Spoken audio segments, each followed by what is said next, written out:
Welcome to the City Center Podcast. I'm Jerry Marcello. A city like West Palm Beach is always changing, adding new landmarks that help define who we are. The city is also hard at work renewing what is already here through the efforts of the West Palm Beach Community Redevelopment Agency.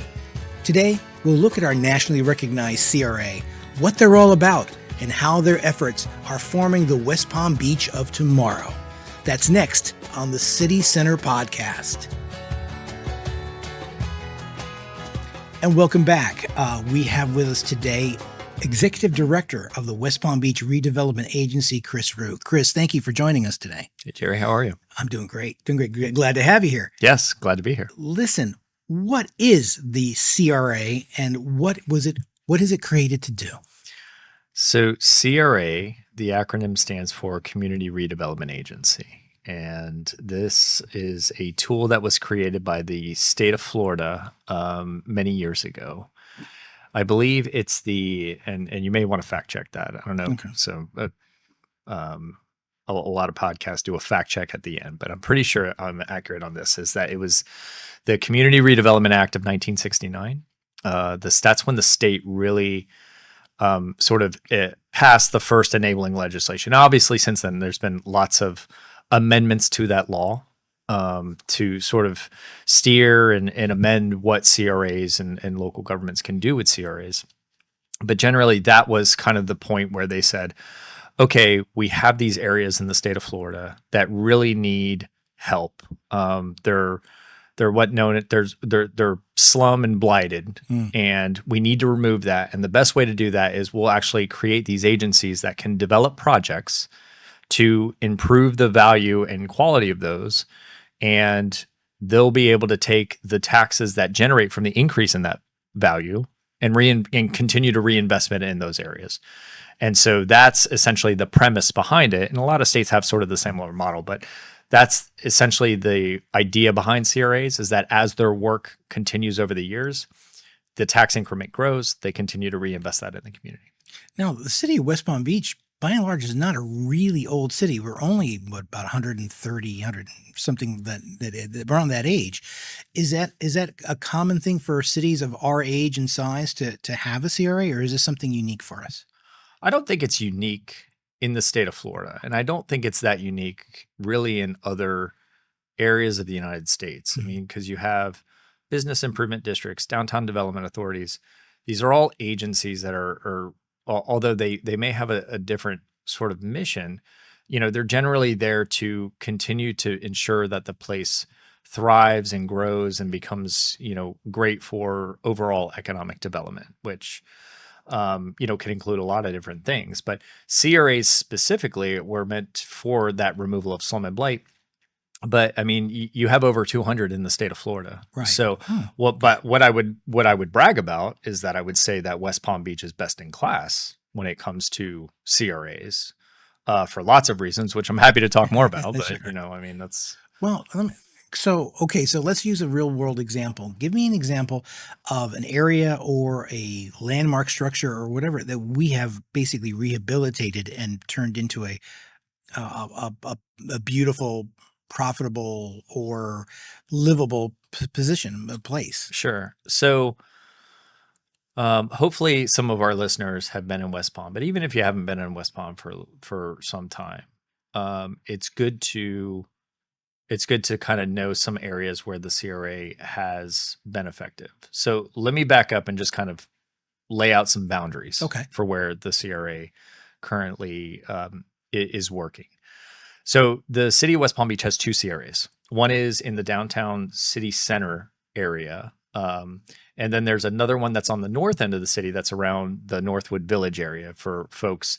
And if you're looking, you're like, okay, well, what streets are we talking about? In the downtown city center, for all intents and purposes, you're looking at Okeechobee Boulevard to Palm Beach Lakes, north and south boundaries. On the west boundary, you have the lakes, right? Clear Lake, which provides the water to the city of West Palm Beach. And then the intercoastal on the east side. So that square is essentially the downtown city center CRA. And the larger of the two based on budget and also just general activity. On the north end, equally important, but also a little bit smaller geographically, and then maybe also it doesn't have the sort of size of budget, which I'll talk a little bit about later. Right around 25th Street, you have Northwood Village, and just to the south of that, you have Pleasant City, and then to the east, you have Curry Park, the industrial area, and then the CRA controls, or within our boundaries, I should say, is a strip of US 1 known as Broadway from 25th Street all the way up to the city line, which is at 59th. Those are essentially the two CRAs. Mm-hmm. And within those boundaries, there's lots of projects that are happening that sort of fall under what CRAs can be doing. To your question about, okay, well, what are some maybe structures or things like that that we've worked on?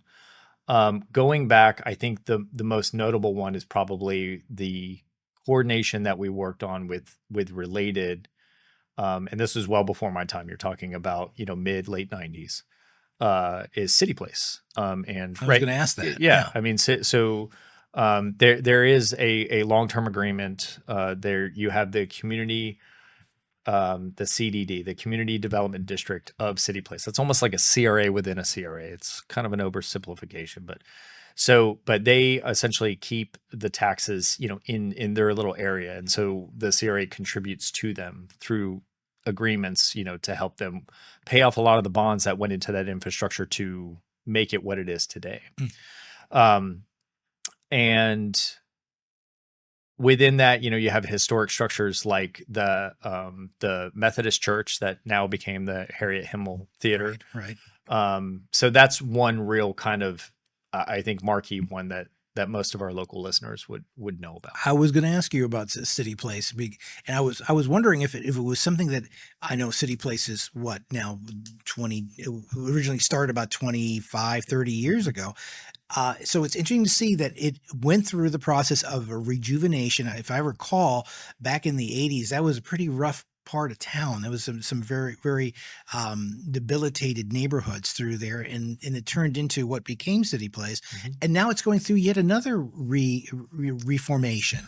So when you think about it in that sort of context of time, right? Yeah. And yes, I mean, the downtown area was blighted, during the 80s, and 1984 is when the city actually created the Downtown City Center CRA. So I have the original plan that in my office, which is really neat to look at, just because you can see sort of the evolution of the city and everything. But that's when it was really created, and they had calculated a lot of what the anticipated new tax increment was going to be over time, which is really kind of cool to look at. But yeah, I mean, you hit the nail on the head. Everybody was like, we need to do something about, this larger downtown area, which had fabulous bones, right? I mean, the city has, from a planning perspective, and, for a lot of my fellow planning gurus out there, we really are fortunate when you think about the proximity of all of these different assets within our downtown and how it was laid out in sort of that grid format. It really sort of laid the success for the city early on. Mm-hmm. So we've talked a little bit about downtown. Let's take a moment, look Northwood. Mm-hmm.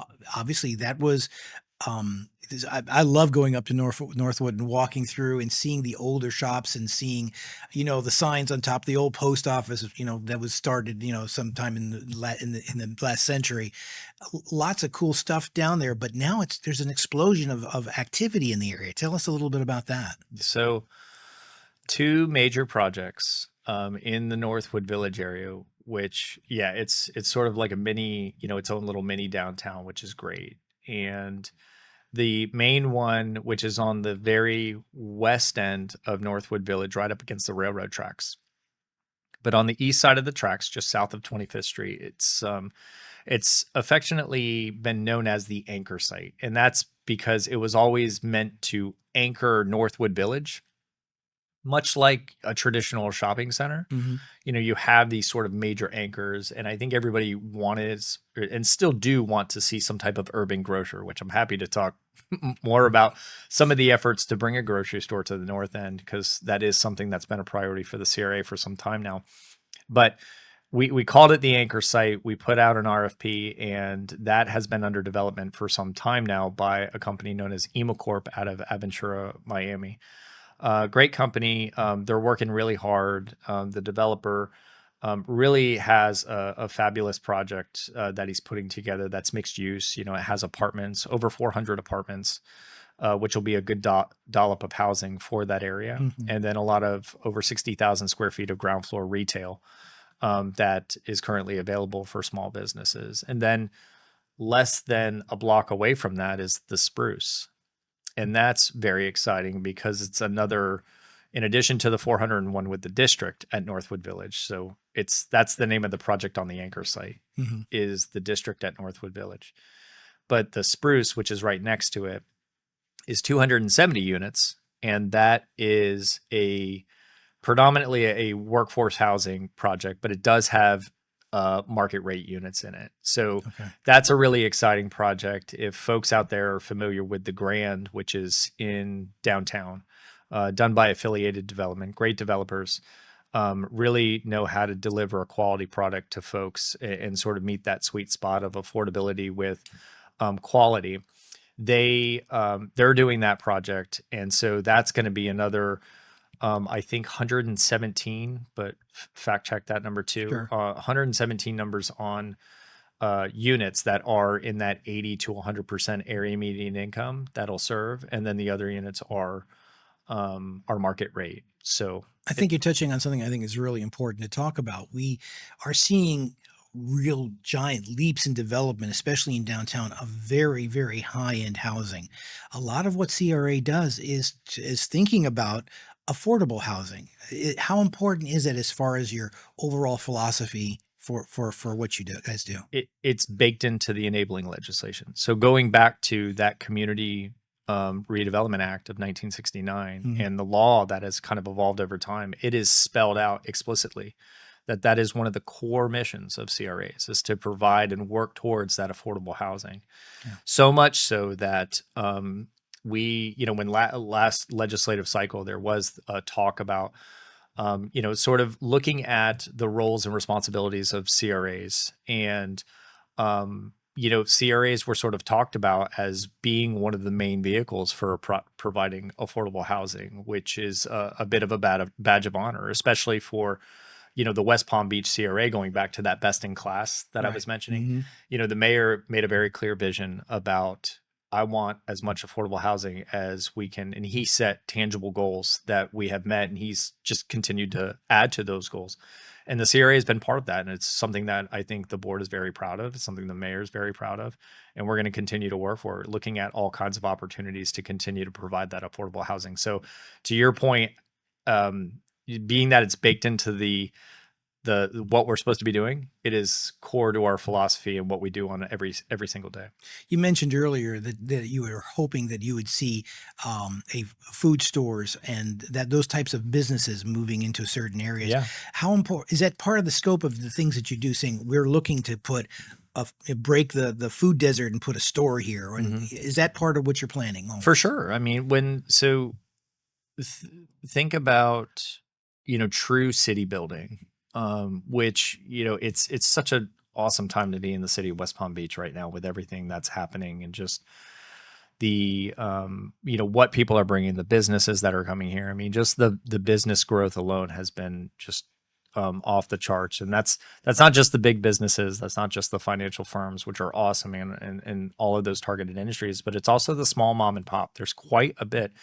I think, I don't know if you're going to interview Robbie, but he's the economic development specialist for the city, but we've been looking at the business tax receipt data that the city collects annually, because all businesses in the city of West Palm Beach have to renew this business tax every single year. And we have seen it grow almost double in about 10 years, I believe. So it started when we started looking at it, right around, I think, 2012, we were right around a little over 9,000, and now we're close to 18,000 registered businesses in the city of West Palm Beach. And those are bona fide, they fill out the applications and they put it in. So, and that's across the board. That's all kinds of businesses, large and small, and, predominantly small businesses. So, So when you think about what's needed for redevelopment, it holistically, you need those small businesses as well as the big businesses and then the residential. So, and all of those folks have needs, and grocery stores are one of those big things. I mean, they can help with attracting additional businesses, they help with home values and all of those things. So as we have continued with our infrastructure work and partnering with these developers, identifying places where a grocery store makes sense has been very much in our wheelhouse as a goal of the CRA, and on the north end specifically. So we're happy to see a very much a renewed interest by grocery store operators, so much so that they have been taking tours of the north end to really sort of identify, potential sites.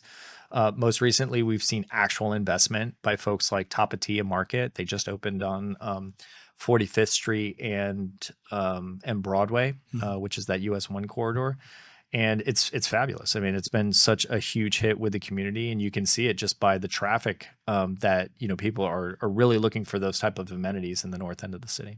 Now, we've talked about Northwood, we've talked about downtown. Does Nora count as a district? So Nora is So we're recording is just before the Labor Day weekend, right?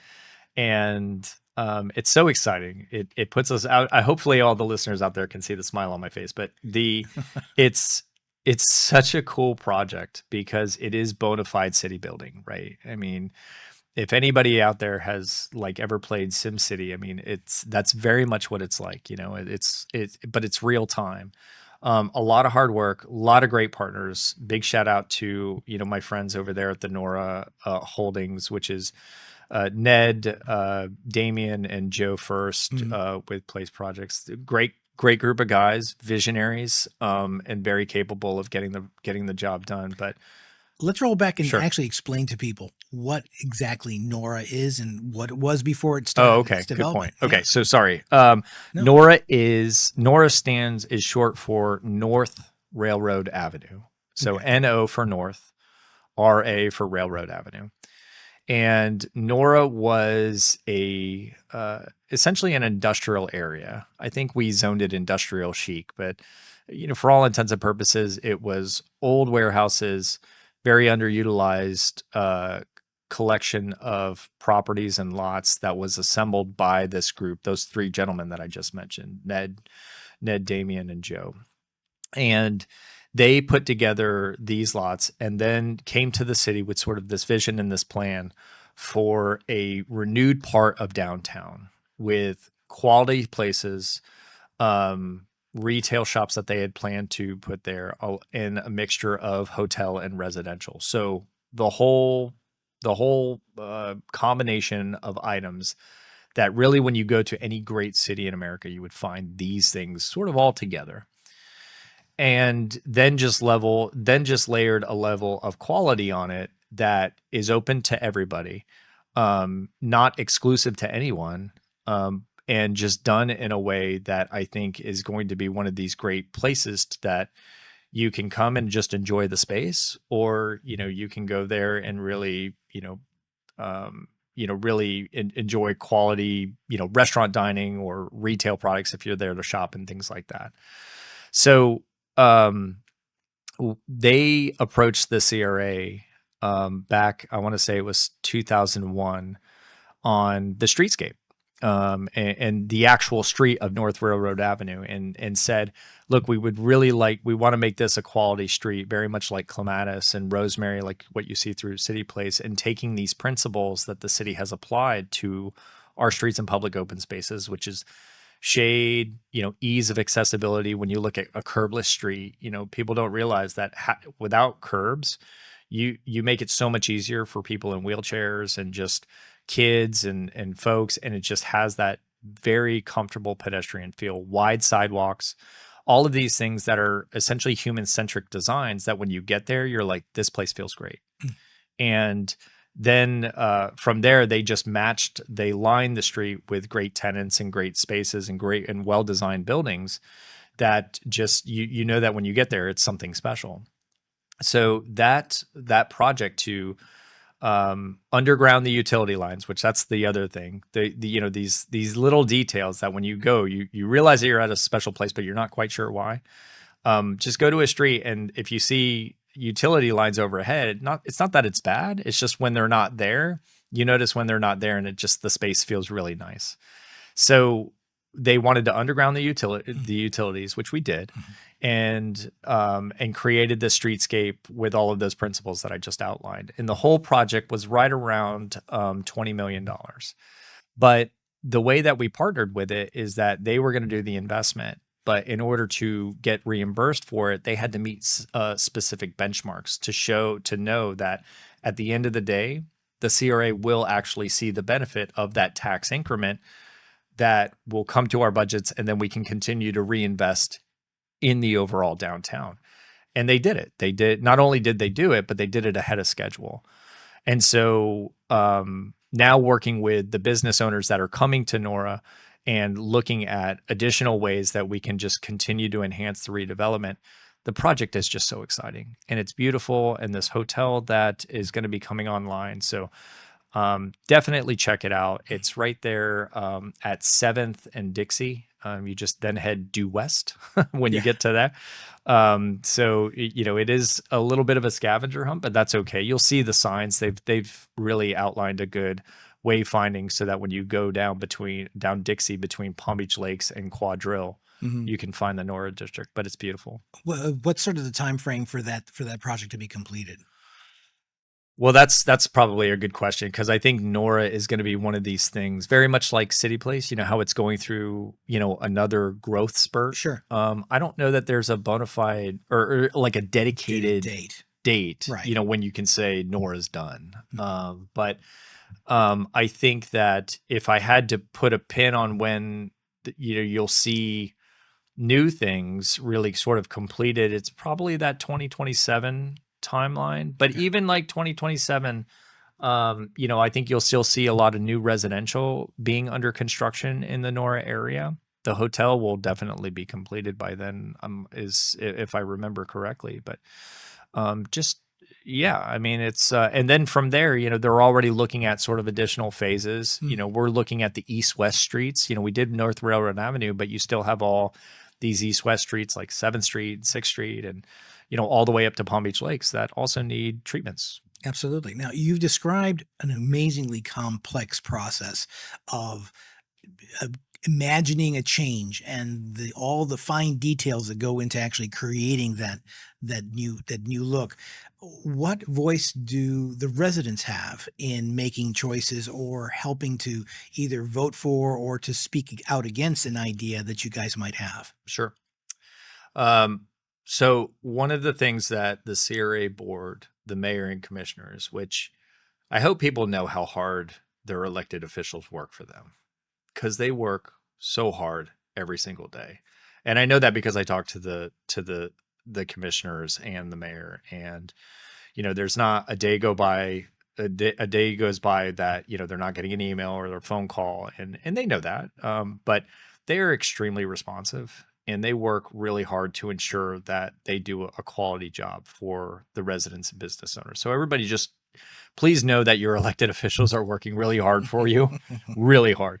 And at the core of everything that they do, and the tough decisions that they have to make, they ensure that community engagement is part of that process and part of what they consider when those items come before them in a major way. So much so that the CRA, we on a quarterly basis, we meet with community members. We have quarterly outreach meetings with the historic Northwest residents. We meet quarterly with the residents of Pleasant City. And we're at the end of our budget and fiscal season where we adopt, and so on Monday we're going to be adopting the budget. And when we were workshopping it, I really outlined 3 inputs on how the budget for the CRA gets set and how the strategic finance plan gets set.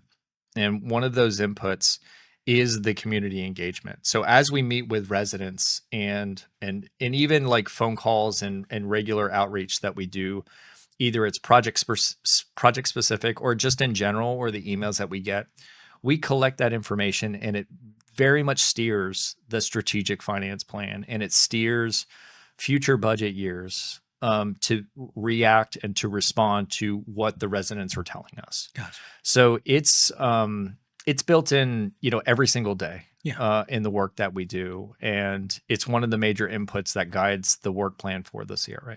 So are we saying that one of the best ways to reach out and have your voice heard about a certain project or ask questions about a certain project is to reach out to your commissioner in your district? Or you can reach out to your commissioner. I mean, they're always there. Yeah. But it's also signing up for our newsletter. We have and sending notes if you have ideas. Okay. A good example is, we've heard for a while that a lot of people would like to see more green space and things like that in the downtown core. So right now we're working with the planning department on a downtown master plan, and that is that's part of the discussion with the consultant Ziskovich, which is the company that the CRA is funding with the planning department, working through the DMP update about how we can include, and where it should be included, the additional green space and places like that people can enjoy, because that's what folks are telling us. So that's a good example, but things like that. You mentioned a newsletter. How do I get on the list to get the newsletter? So you should be able to go to the website and sign up for it there. Okay. That would be WPB.org. Yes. And then we'll go through the menus and find CRA, and there's information there. That is correct. Okay. Or you can send an email to CRA@WPB.org. And that goes to my entire staff. We all see it. No. Okay. And everybody knows, what they need to be responding to, and, we'll get you signed up. That's fantastic. And so what other information can people find on the website? So we have our strategic finance plan. Okay. So, and we also have our budget that's required by state law. So if you want to know what is the CRA working on, it's all right there. Because we cannot fund or work on anything that is not within our plan. So we hold that. That's essentially our book of what we can do. So even if something is not necessarily funded, if it isn't in our plan, we really can't address it. So we try to pack all of our wants and hopes and dreams into that strategic plan. Obviously, it falls within the state statute, so we abide by state law. But if for some reason there's a budget adjustment, or there's something where a project for whatever reason gets delayed or something like that, and we have it in our plan, we can always shift those resources. But if it's not in that plan, then we can't shift the resources to something new. So we really do try to put all of our stuff there in that strategic finance plan. And then the budget reflects that. Gotcha. So you can look at our budget and then say, okay, I can see where it lines up with the strategic finance plan. So let's take a look into the future. Obviously, you got a lot of stuff going on right now. Lots of really amazing projects underway. Give us a peek into the crystal ball. What kind of things can we look forward to in the next 10 years? So let's first talk about what we've accomplished, right? Okay. I mean, so we look at Clematis Street, which I view that as a success because it really is best in class, streetscape. And when we did that project, that sent a very strong signal to the private sector, who has embraced it wholeheartedly, to the point where that's why you see it through City Place. That's why you see it through Nora, and you have other. You'll see it again here on Chase and Trinity. There's right next to Palm Beach Atlantic University, where one flagler was just completed. That's where Chase Street is. It intersects with Lakeview and Okeechobee Boulevard. That will be a streetscape project. We have seen tremendous success in investing in that infrastructure of those streetscapes with enhanced investment, which again is at the core of the CRA, and the just the attractiveness of bringing more people to the area in a real redevelopment fashion. Gotcha. So you'll see a lot more streetscape projects Hmm. that just continue to enhance walkability, encourage people to have those safe, comfortable connections through our downtown and even outside of our downtown. I mean, when we start looking at areas in Northwood Village and what we're doing in Curry Park and connecting Northwood Village to the $35 million investment of Curry Park, we want that safe, comfortable connection, to Curry Park. So, it's not just in the downtown. It's really throughout the city where I think you'll see those principles applied. So in the foreseeable future, those streetscapes will continue. If people are like, okay, well, give me something a little more specific, I think you can plan on seeing Rosemary Avenue, Hmm. from Avernia Street all the way up to 11th. So that's north of the Sunset Lounge, which, if anybody hasn't heard, the Sunset Lounge will have an open house November 7th, How which is exciting. really exciting. Yes. Yeah. And then Soul in the City will be there shortly after. So it'll actually be people will go there and actually enjoy a show.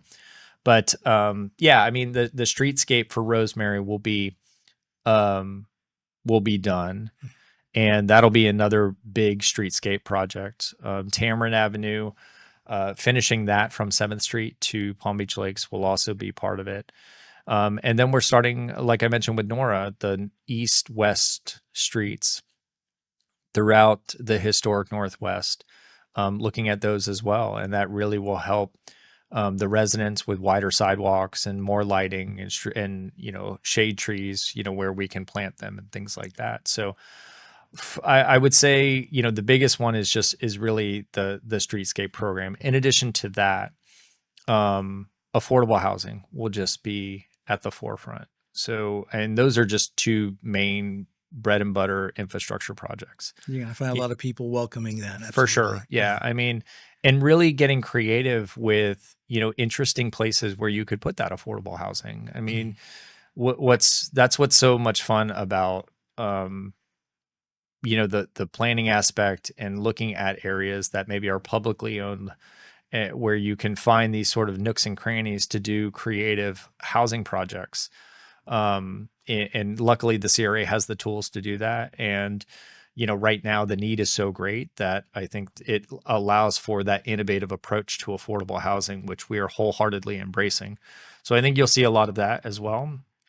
And then the last thing is just, I think looking at ways to make West Palm Beach more resilient and sustainable. And I don't mean that just from a climate standpoint. Of course, that's, very, very important and something, but also from a financial standpoint. If you can get, places and assets, a good one is 415 Clematis, where the photographic center was. Hmm. Hmm. Having these places start having quality tenants and great amenities that the public can enjoy, they'll pay rent in that spot, and that rent then goes to the city to offset, public costs. So finding opportunities like that can generate, that non-taxable revenue uh, for the city Sure. will only provide more ability to ensure that we're providing the services long term for our residents and businesses.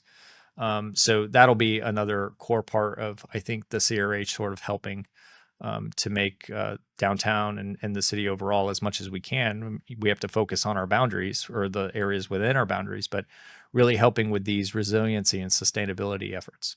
You undoubtedly get a lot of feedback from residents, from everyone involved in these projects. Mhm. If you could gather them all together in one spot and deliver a message to them that you feel is most pertinent and most important to deliver about the CRA, what would it be?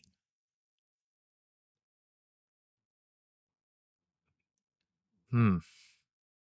Well, I mean, I to have them, it's such a diverse group, and they all have, different priorities, but I think they all want to ensure that, the city that they grew up in grows and becomes better, but also does not sort of lose what made it special to begin with. And so what I would probably say to them is we are trying to hit that spot. maintaining the character, the beauty of the city.